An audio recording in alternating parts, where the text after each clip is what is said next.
পেয়ারা দেখলেন এখন গাছ থেকে পারলাম, একদম টাটকা পেয়ারা, অর্গানিক। ভিটামিন সি এ সমৃদ্ধ একটি সুমিষ্ট খুব সুন্দর ফল। এটা আমাদের শরীরের জন্য খুবই ভালো।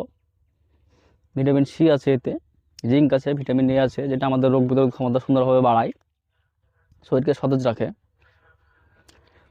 আসলে 4টি আপেল সমান একটি পেয়ারা, মানে 4টি আপেলের যে পরিমাণ গুণাগুণ আছে একটি পেয়ারাতে, সে সম পরিমাণ গুণাগুণ আছে।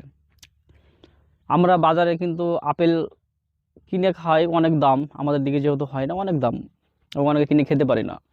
তার থেকে কিন্তু অনেক কম দামে, অর্ধেক দামে কিন্তু পেয়ারা পাওয়া যায়। এবং 4টি আপেল সমান একটি পেয়ারা। তা আপনি যদি একটা পেয়ারা যদি আপনি খেতে পারেন প্রতিদিন, তাহলে কিন্তু আপনার শরীর সুস্থ সতেজ থাকবে। এটা ওজন হ্রাসে খুব উপকারী, ডায়াবেটিস কন্ট্রোলে খুব উপকারী, কোলেস্টেরলের জন্য উপকারী, পেটের জন্য খুব ভালো। মোট কথায় আমাদের শরীরের জন্য একেবারে খুব মানে প্রয়োজনীয় জিনিস, এটা প্রয়োজনীয় ফল। আর ফল খেতে হবে, ফল খেলে শরীরে বল হয়, এটা তো জানেন আপনারা। প্রতিদিন ফল খেতে হবে, একটা করে পেয়ারা খেলে প্রতিদিন আপনার শরীর সুস্থ সতেজ এবং তাজা থাকবে। বিশেষ করে মেয়েরা যারা আছে তারা তো খুব ত্বক পূজারি হয়, ত্বকের পূজারি, ওরা কিন্তু বাজার থেকে অনেক দামি দামি ক্রিম, লোশন, অনেক কিছু কিন্তু ব্যবহার করে। তো সেটা না করে যদি প্রতিদিন একটা করে পেয়ারা খাওয়া যায়, তাতে কিন্তু ত্বক অনেকটাই ভালো থাকবে। পেয়ারা কিন্তু ত্বকের জন্য খুবই ভালো। তাই বেকার অপচয় না করে টাকা, সেই টাকা দিয়ে ফল কিনে খাবে, শরীর সুস্থ থাকবে, ভালো থাকবে।